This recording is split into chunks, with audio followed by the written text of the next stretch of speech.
Before I get into today's episode, I've set myself a little goal for 2025 where I want to try and upload more often to YouTube, and I just want to take YouTube a little bit more seriously in general. So I'm hoping to upload more often and hopefully grow the channel throughout the year. And I've realised that a lot of people who watch my videos are not actually subscribed. So if you are one of those people that enjoy my videos but you're not subscribed, I would appreciate it if you'd hit subscribe. It'd help me out and it's free for you to do. So thank you in advance to everyone who does subscribe and everyone who is already subscribed. Let's get into the video. Hey, what's up guys, welcome back to another episode of the Minecraft Survival Let's Play. So usually when I start these Let's Play videos, I have a general idea of what I'm going to do in the episode. But for today's episode, I've got no idea what I actually want to do. I know how I'm going to start it, but I don't know what project I'm going to do after that. So I think I'm just going to get on with this project that I wanted to do first, and then hopefully I can come up with some ideas for the rest of the episode. Well, I've got plenty of ideas for projects that I want to do or I need to do, but I just don't know which project I want to do in this episode. But anyway, a little while ago they added some new dog variants to the game, and I went around trying to collect all of these new variants. But if you watched that episode, you might remember that there was one variant that I just couldn't find. So this is the one that spawns in the wooded badlands. And I explored so much of this world and I've just never seen a wooded badlands before. So I had to look it up on Chunkbase. I don't really like to do that, but I had to do it for this. And apparently there's a wooded badlands about 5,000 blocks in that direction. So that's where I'm going to head. I've got some stuff together here, and I think I'm just going to get straight on with it. Actually, before I go, I'm just going to quickly do some trading with these villagers so I can mend my elytra.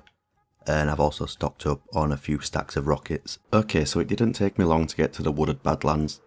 And as soon as I got there, I managed to find two of the dogs that I needed. So I tamed both of them and then I started heading back to the base. And this is much easier now that you can use a lead on a boat. And on the way back, I found a trial chamber.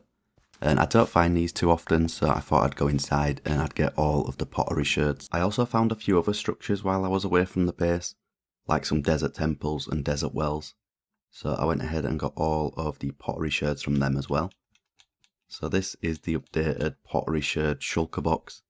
Of course I need 64 of each of these, so there's still a long way to go there. But anyway, moving on to where I put the dogs.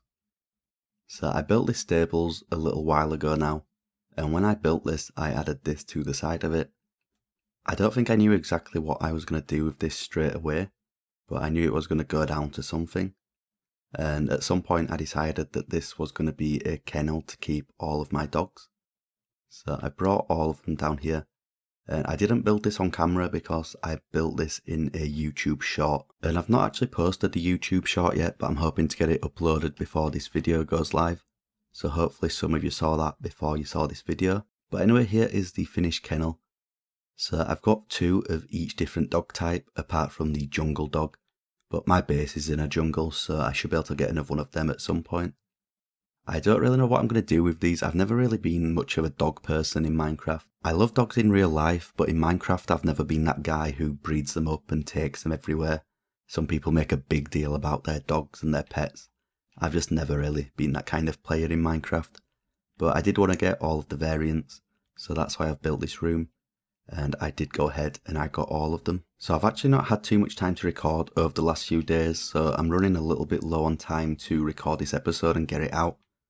So I'm not going to have time to do a big project in today's episode. So instead I think I'm just going to do 2 or 3 small projects. So the first thing that I want to do is something I've wanted to do for a while. I built these 2 hot air balloons like a long time ago now. And I always wanted to have more of these around the island, like maybe some over here, some over there, maybe some in the distance over there. And I just never got around to doing that. So I think that's the first thing that I want to do today.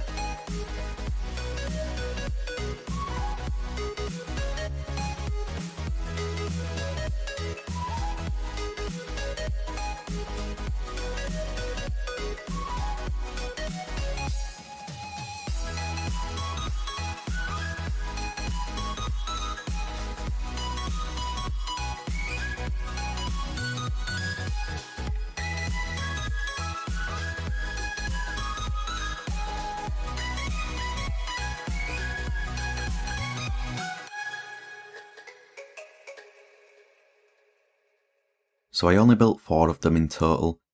So there's 3 up here, and then I built 1 down at the bottom of the island. And this is just the same design for all of them as I had before.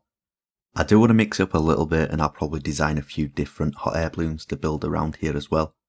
But for now, I'm just copying and pasting the same design. So I've got 3 here, a green one, a red and orange, and a yellow and blue. Then over here is cyan and white. So I do like the design of these hot air balloons, I think they're quite nice. But the problem is when you're far away, the chains and the trapdoors do not load in. So it kind of looks like it's just floating there and it's not being held up by anything. So they don't look the best from down on the ground, but as you get closer, they look a lot better. So yeah, I've got a few of these, I will build a few more, but for today I'm just building these 4 here. Okay, so what I want to do next is finish cleaning up this area here. So I've already moved the dogs down to the kennel. So I'm going to remove this auto crafter. I crafted a bunch of rockets with it. This should last me quite a while. So I'm going to destroy this for now. And then I need to move these armadillos. So I don't really need a farm for these. I've got so many armadillo scutes. But I do want to kind of have a farm for every item. So I think I'm just going to build a quick farm for these over in the farming district. So fitting with the theme of the farming district, I'm going to build this armadillo farm inside of an armadillo. And the build itself was pretty small and easy.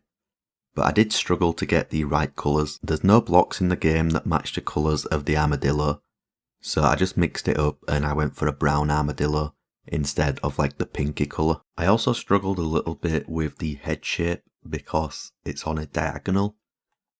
And usually if I build something and I'm not happy with it, I will redo it. But this was my first attempt.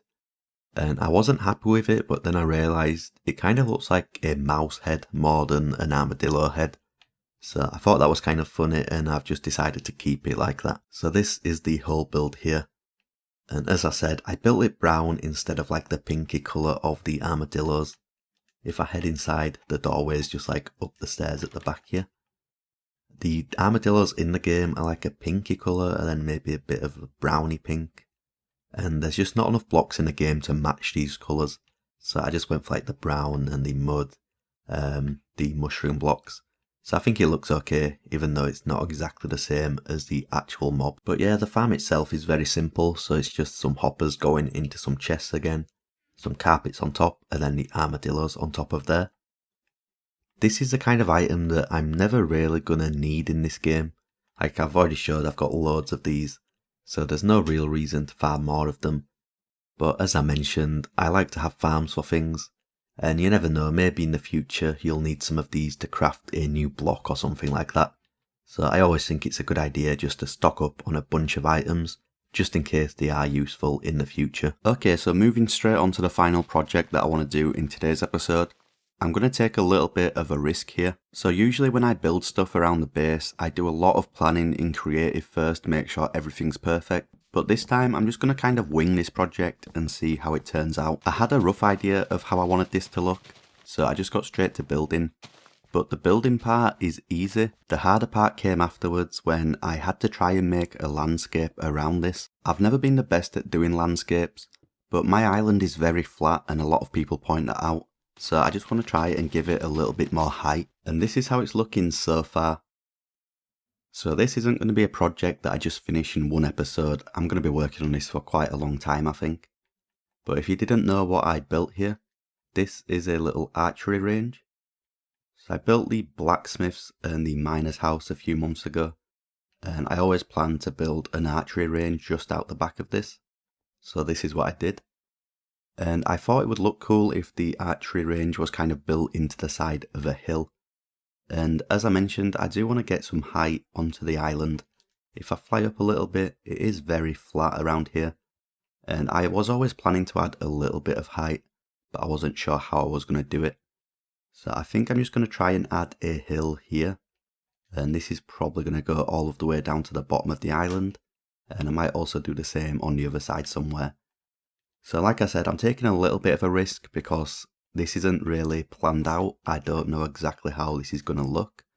Usually when I build around here, I like to spend a few hours planning everything out first, make sure it's perfect, exactly how I want it to be. But with this, I'm just kind of going for it. and I could put a lot of time into this and then decide I don't like it. So I'm going to try to be careful and make sure I do everything right. So that's why it's going to take me quite a long time to get this done. And if I head back into the archery range itself, I think this turned out just fine. I didn't plan this out at all. I had a rough idea of what I wanted to do, and I just went for it, and I think this turned out great. But like I said in the clip, this is the easy part. I'm okay at building stuff like this, but when it comes to more organic shapes like hills, I'm not that great at that stuff. It takes a lot more effort for me to do that. So the plan was to build a hill, and then the archery range kind of dug into the side of it, like they've dug some of it out to build the archery range in here. And I think I did a good job of that here. So I'm happy with this project so far, but there's still a lot of work to do with the back of this here. And I'm not going to spend too much time adding loads of little details and decorating all of this just yet, because I do want to add a bunch of houses and other builds in the side of this. So there's no point of spending loads of time making sure every single block is perfect, when most of them are probably going to get removed over time anyway. There's also going to be a load of flat area on top where I can build more houses and stuff up here as well. So I think this is a bit of a shorter episode, but I'm quickly running out of time to record here.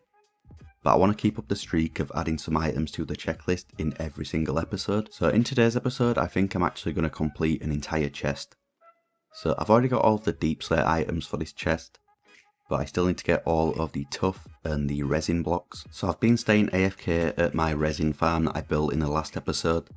I spent quite a few hours AFK and I got over 2 shulker boxes of resin blocks. So I'm just going to take a couple of these back to the base. And of course I have a load of tuff from all of the different digging projects that I've done on this world over the years. So that's another chest that's fully completed, so I can turn the lights on here. You can see that every single item in this chest is stacked up to 64. And I think in the next episode I'll probably get all of these copper variants out of the way. So there's still a long way to go with this challenge, but with more and more items getting added to the game, I want to try to get as many of the items as possible checked off as soon as possible. And then when new items get added to the game, I can just focus on the new items. But anyway, that's all I've got time for in today's episode. So I hope everyone enjoyed, and I will see you all next time.